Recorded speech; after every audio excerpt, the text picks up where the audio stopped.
here we are at this week's networking at noon, and today we are joined by Jason Avery of a multitude of companies. So Jason, glad to have you here with us today. Well, thanks for having me, Tiffany. It's a Yeah. pleasure. So I mentioned with a multitude of companies, Jason actually has 3 companies. So what companies do you have, Jason? Tell us a little bit about those. On my hat is Avery Construction, a remodeling business. We do kitchen, bathroom remodels, room additions all over the Tampa Bay area with a team of 40 people. I have Designer Cabinets LLC, partnership with 2 other entrepreneurs, and we have a factory in Clearwater. We build custom cabinetry that we supply to contractors like Avery Construction. And then I have Constructing Success, which is based on my book. And it's a book that speaks to all entrepreneurs about how to build a business off of referrals and relationships. But I take a special emphasis on coaching general contractors in their business. Teach them how to stop robbing from Peter to pay Paul, how to budget a job where you actually get to make a little money when it's all done. That's actually probably a common problem that a lot of entrepreneurs face. Like, why do they get into that situation, and how do they avoid getting into that situation? And as Jason answers this question, do know if you have questions for Jason, you can put those in the comments and we'll make sure that he answers those before he's done today. Though we promise to wrap up no later than 12:30 because he has a tea time that he needs to get to, and we'll talk about that later too. So tell us about, this idea of, robbing Peter to pay Paul. In the contracting world specifically, and contractors are taking a deposit on a job that hasn't begun yet. They still owe a lot of labor and materials to those people before their job is fulfilled. That client probably also still owes additional installments along the way. Jobs that have been in production for a while have final balances due, and there's a lot of money juggling. And so even if you're keeping tidy books within QuickBooks, that still only really gives you a cash basis on what went in or out of your bank through today. It doesn't necessarily speak to the future and the forecast of what's to come, once I complete all these projects that I have in my pipeline. So if I never sold another project any further today, would I be able to finish all my work and still have some money left over? That's a big question. And, a lot of contractors and other entrepreneurs for that in general will get a little bit what I call cash flow rich while they're currently profitable. And they don't know the difference because they just see a big bank balance and they don't necessarily see that they've spent that money well out in advance. And again, they're robbing from. So what can we do to make sure that doesn't happen for us? So I use a form of an Excel spreadsheet and just a summary total. Every project has a row.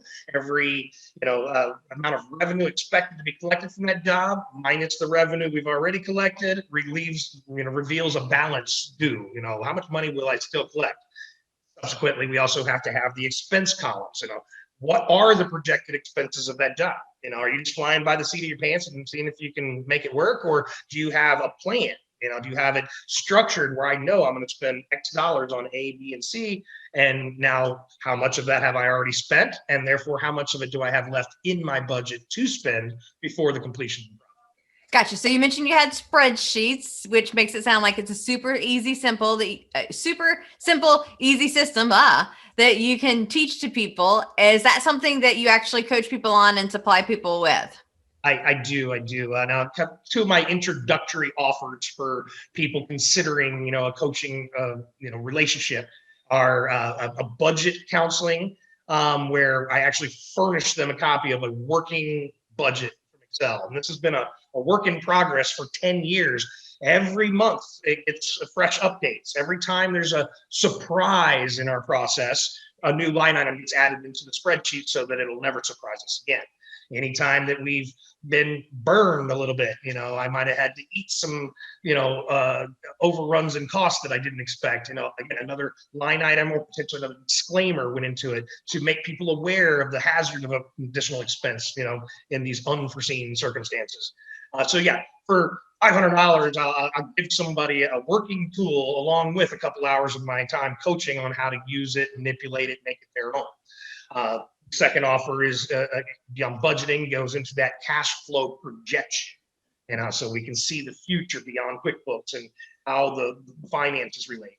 And that's not just all that spreadsheet offers. There's about 10 tabs on the page, which go into sales tracking, margin tracking, sales per sales rep. When you're looking at sales, are you looking at what actually sold? Or are you looking at what's actually installed? Or are you looking at what's in cash? Because either one of the first two can get a little skewed from time to time, and the cash remains a little more consistent and true. But once I start to put these into place, now I can compare month by month from year after year to see, hey, boy, it feels scary right now. Have I ever been in this position before? And I can look back and say, oh, okay, here. Yeah, look, in these 3 years in a row, we were always took a little dip and then we climbed right back up, and we can compare apples to apples to make sure that we're still on a forward trajectory month after month. Gotcha. And if I'm interested in getting these spreadsheets or getting in communication with you, how do I do that? Construct-success.com. There's a page describing the offerings, and then of course with some background about me and where I came from and what my experiences are and how I might be able to actually help. Gotcha. Cool. So you've got these 3 companies. Where do you find most of your clients for the different companies? So the construction company, which is the oldest, it's almost 10 years old now, gets currently 56% of all new revenue comes in by way of referral. The referrals are broken into thirds. About a third of them come from one customer who liked our work and referred us to another customer. 1/3 of those come from random people that I've built a visible relationship with via networking. I get myself out into the world. I make sure that I'm visible to people, in general what I'm about, and I just the random referrals where somebody who met me last week or 2 years ago and remembered my name and sent a client my way. And then a third of my referrals come very strategically based on very specific relationships. I'm going to invest the majority of my time seeking out people who I can have a reciprocal referral partnership with, such as an architect or an interior designer or another general contractor. And I have a list of my favorites in each category. My favorites might be my favorite because they send the most business my way, but I make sure that the people who have the most ability to support and help me, that I spend the largest portion of my time supporting and helping them. It has to be reciprocal in order for that relationship to last. But once I meet a new architect, it might take a year before we get to that point where we're comfortable trying each other out. I'll usually try and shorten the timeline by getting an opportunity in their lap as soon as possible to prime the pump in our relationship. And then otherwise, after they have an experience of working with my company, they'll often find that the process made the experience better than what they've been accustomed to and used to in the past with whoever their so-called favorite was prior to me. And then from that point, it's just a matter of motivation and how motivated are they to send the biggest and best projects to me versus their other resources. And so I put a lot of time into making sure that I keep my referral partners motivated. All right. Excellent. Now, question for you, because you mentioned a third of your business comes from those referral sources. Love it. And you mentioned a third of your business comes from networking. Being that we're networking at noon, where do you like to network? What are the organizations that you belong to? Sure. So I've got a long 10-year history with BNI as an organization. I play along with the programs offered by Asentiv, such as the Referrals for Life program and Masterminds. I like connecting with the best of the best. And in my opinion, those are the people who are the most trained. I didn't know what I was doing when I first started in business about this whole relationship with referral marketing strategy. It was a learned skill, and with that, and that's I try and stay in tune with my training, keep going back, and really not just for more education, but because of the relationships that I obtain when I go through class with people together. There's bonding that forms there. I like to play around in a lot of the trade organizations too, of course, the National Association of the Remodeling Industry, Tampa Bay Builders Association, Construction Partners of Tampa Bay, to name a few. And then, of course, I think every business should be associated with one of their local chambers of commerce. I'm currently the chairman of the board at the Greater Palm Harbor Chamber of Commerce. So I know you're the chairman currently, and I know you've been the president and other leadership roles when it comes to your BNI chapter. Why, when networking, would you take on leadership roles? For the people out there watching, I know you know the answer. I know the answer, but for the people out there watching, what's the reason why you would take on these leadership roles? Because they're going to take some time and energy. So why take on that extra? So I think most people kind of get the idea that relationships take a little bit of time, and there's stages of it. We go through visibility into credibility before we get to a point where there's some profit being generated from this relationship. So when it comes to that timeline, how long is it going to take? Maybe it depends a little bit on your profession, but maybe it depends on how they perceive you right out of the gate. So what can we do to take the timeline and now scrunch it up so we get from visibility to credibility today, the moment we meet? So when I place myself in that role of being a leader for one of these organizations, every time there's visitors or guests that come into the room, how do they perceive me? And if I'm standing in the room of 100 people who are following my every lead, I tend to get to credibility pretty quickly. And they tend to trust that I must be good. Even though they haven't had a personal experience with me yet, they go off the borrowed credibility of all the other people in the room who are following me in my mission that I'm leading. Gotcha. So you take on these leadership roles to help shorten the process to be able to develop those referral relationships. But I know you also like to have fun with people and do it in such a way that also shortens those relationships. So can you tell us a little bit about that? That rolls into my motivation strategy for my referral partners, and something that I learned at Asentiv, which was have an amazing business, but also live a spectacular life, and then figure out how you can intertwine those two together. So when you go to work, you go to play. And so my favorite pastimes are golfing and fishing and clay shooting. So why not make that my strategy for motivating others? So I'll buy a foursome to every golf tournament that comes up. And my intent is that I'm going to bring 3 other people that I'm trying to motivate. It's motivating enough to get them out of the office for the day, get them out into the beautiful weather, buy them a couple of drinks, and just have some fun. But it's even more strategically motivating when I invite the right people to that golf outing together. So if I'm trying to motivate an architect and I'm trying to motivate a contractor, why not invite both of them to the same golf outing? Because by meeting each other, they're both going to be super motivated because they each see the opportunity to gain more business from the new relationship. I'm the guy that made the introduction possible, so of course I'm top of mind for everybody, and they're looking for ways to reward me and reciprocate with me. Might sound counterproductive. Why would a contractor introduce the architect to another contractor? What if he gives him all the work? I haven't seen that actually happen yet.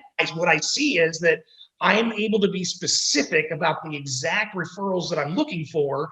And with that, the architect will make sure I get exactly those. The ones he knows that I would be less interested in anyway are the ones he's going to give to the other contractors. And so again, how do you position yourself with referral partners? How much are you proactively trying to help them build their businesses as well? Now, I know you mentioned your specific clients that you're looking for, and you're really niched, and this small little area of what you do. So you can tell the audience why. Can you tell the audience A, what that niche is that you're focused on, and B, can you tell us why you're focused on that group? So it's probably easier to tell you what my niche doesn't include. So it doesn't include jobs that are too small. And for me, it's a threshold of about $15,000. It doesn't include jobs that are financed. Again, we're operating on shoestring budgets. We have limitations to what we're able to accomplish. It doesn't include the jobs that are insurance related. These take a lot of extra time and processing and paperwork for no larger of a reward. And really, people aren't improving the home necessarily, just trying to put it back together the way that it used to be. And then investors, they don't fit that equation either, because they're trying to make their own margin they're trying to achieve, and they're looking to cut the corners where they can to maximize their own profits. And so that doesn't really lend well into my profit plan. So when I take away those jobs, what am I left with is the cash buying customers. Maybe they got a budget in mind, but when push comes to shove, they're going to get whatever they want because that's what they want. My customers aren't shopping for the tile that was on sale for 99 cents. They're buying the $8 stuff that nobody else had. And they're going to give you some custom funky glass to put with it that nobody's ever paired together. And we're going to have the craftsmanship ability to make that look perfect when it's done. Because Mrs. Jones is going to stand in that shower staring at those grout lines every day for the next 20 years of her life. It better be perfect, or we're going to get that phone call at 8 o'clock at night. So that's kind of our niche. But with that, I get phone calls for everything. I get people who just want to do a shower stall, or just want to do some pavers out back, just want to do some windows and doors. And I have a whole long list of resources available, and I never tell anybody no, but instead I just tell them I'm not the perfect fit for this job, but I know who is. I'd have to charge too much, and I don't want to do that for you. Let me get you with somebody who can give you the best value. Customer loves that introduction. The person I'm referring it to loves that introduction. With that, when the bigger project comes up, the customer might very well call me back. And when the contractor has a job that's over his head or out of his area, he might throw it back at me. And you know what? If I give 10 referrals to that contractor and never see one come back, I bet you he'll find a way to buy some cabinets from my cabinet factory, or I bet you he'll hire me to do some coaching and consulting so he can figure out how to get to the kind of jobs that I'm on. And and then how does that work for the environment, the work environment for the team? My crews get to work in houses overlooking the water all day, or overlooking the beautiful golf course. They're not working in the slum side of town, and and jobs that are less than desirable. Not cleaning up. We're not cleaning up the mold. Gotcha. So you mentioned earlier that you are part of our Referrals for Life community. Can you share with the people watching, why are you part of the Referrals for Life community? Because you're actually one of our founding members in the community, been a part of it. I'd have to count how long. I don't remember when we started it, but since the inception. Can you share why you're a part of it and what you love about it? So the trainings that are offered, the content is just unbelievably valuable. It made me who I am today. With the very first program I had attended, in just 2.5 hours, I realized I didn't know what I didn't know. And I got hungry for more, and I've absorbed as much as I can. And I've gone back 3 times over to the flagship program to keep implementing more and more and more of what's there into my business. And then I've now turned to start using it almost even as my corporate training strategy. I'm going to send my key managers and people who can get value from the program as well. But with Referrals for Life, it's not just about getting the knowledge, staying immersed in the knowledge. It's also about the network of people that I'm associating with. And as I alluded to earlier, the best of the best networkers have gotten the training.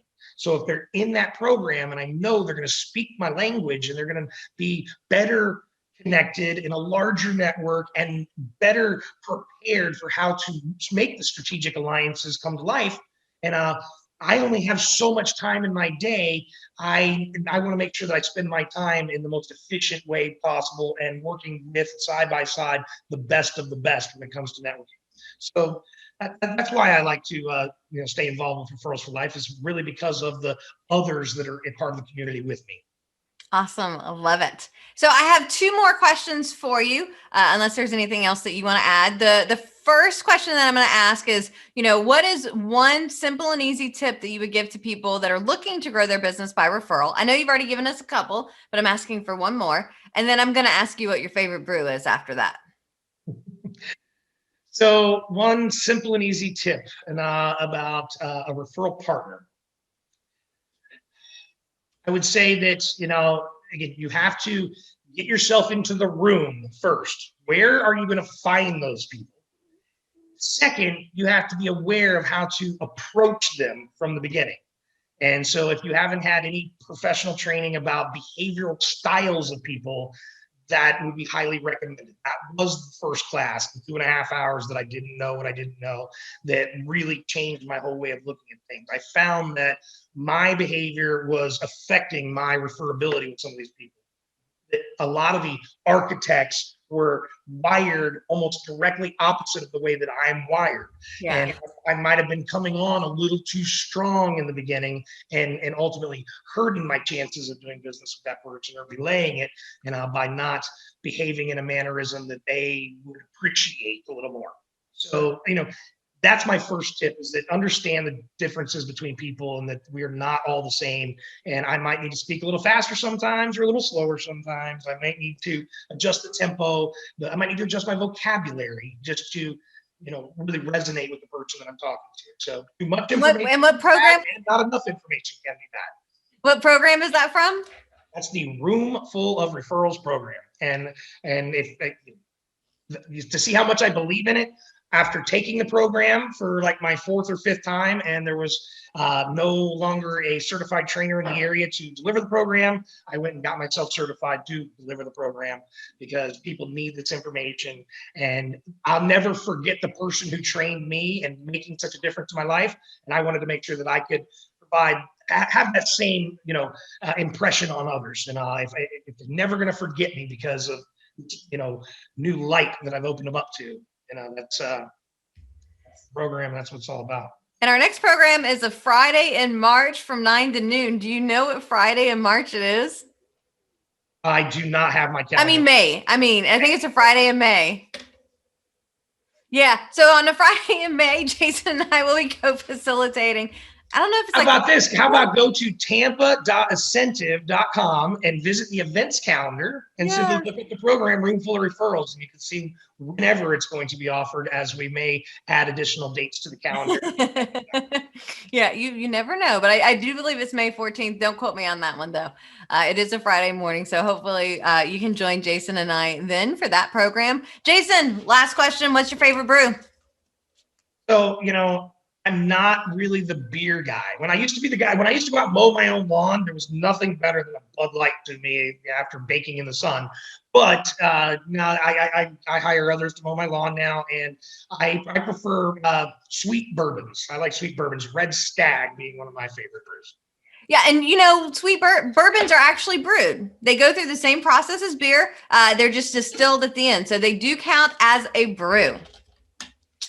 All right, Jason, thank you so very much for being here with us today. If people are looking to get in touch with you, what's the easiest way to get a hold of you?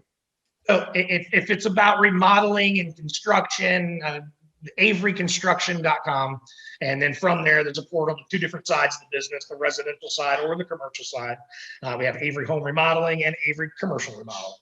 And then again, if it's about coaching, training, and learning about behaviors of people, that's construct-success.com. And if you happen to be a contractor listening and you would like a supplier of all wood custom cabinetry built from scratch, that would be designercabinetsllc.com. All right. Thank you so very much, Jason, for being here. It is time for us to let Jason go so he can get out on the golf course, living that spectacular life while having the amazing business that's working for him. And I look forward to seeing you all again next week. Thank you so much, Jason.